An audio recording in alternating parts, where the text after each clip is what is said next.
My name's Nick Buckley, and today I was reinstated as Chief Exec at a charity I founded called Mancunian Way. 5 weeks ago, my contract was terminated because on a personal LinkedIn post, I criticised the aims behind Black Lives Matter. I wrote the post when Black Lives Matter were marching across many cities in the UK. I went online, looking on the website, and I was quite disturbed about what I wrote. Overthrowing capitalism, dismantling the nuclear family, defunding the police. And I realised then that this wasn't what we needed to do in this country. We've imported a problem from the US and we're not the US.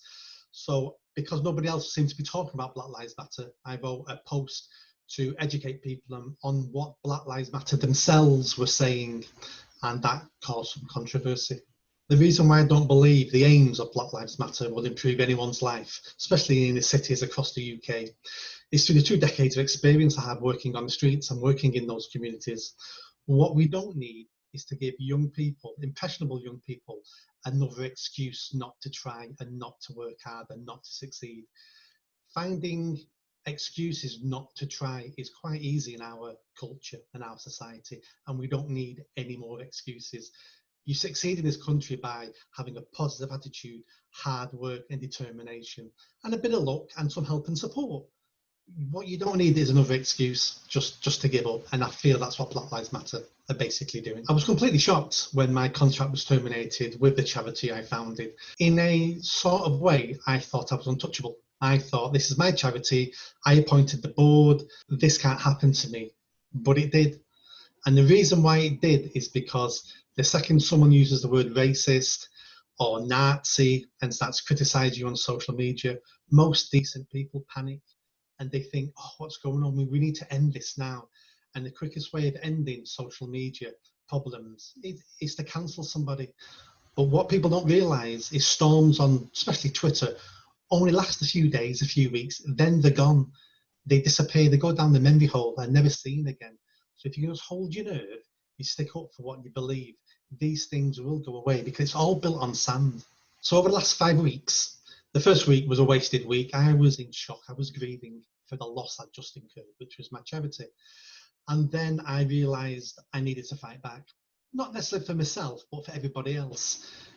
If no one stands up and no one says anything, then it seems that the cancel culture is correct. So therefore we need to cancel more people because it seems to be correct. And that isn't correct. So I spoke to the Mail on Sunday, I joined the Free Speech Union, and then I managed to put a plan together about how we need to fight this. The Free Speech Union has been absolutely fantastic, and I personally recommend everybody to join the Free Speech Union, to retweet the stories they put out and make sure everybody understands that there's help and support out there if you're being cancelled or threatened with cancelled. It wasn't that long ago that landowners and big corporates could persecute workers for the way they voted, for their religious beliefs. And our forefathers had to create unions to protect workers. And that's what we're doing again now. If you allow your rights to be eroded, then they're going to go after somebody else. So please, Free Speech Union definitely supported me, gave me some moral support, helped me find legal advice and support. And together, us, the Mail on Sunday, the 18,000 people who signed my online petition really made a difference in this case. And if we can learn from this case that this is beatable and we don't have to be defeated and we can fight for our rights and we can fight in the 21st century for freedom of speech. Who'd have thought I'd have to say that in the 21st century?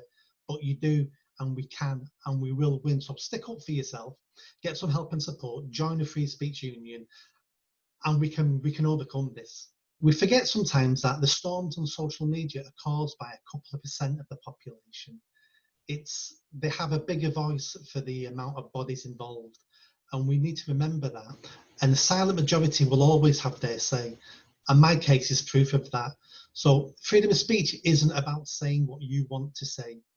It's about supporting people to talk about injustices in society, having the most vulnerable, the most silenced, the most people in distress to have a voice, to be able to get their stories out there and not be quashed by the majority. And that's what we need to understand. It's not really about me. I'd have been fine either way. I'd have been fine.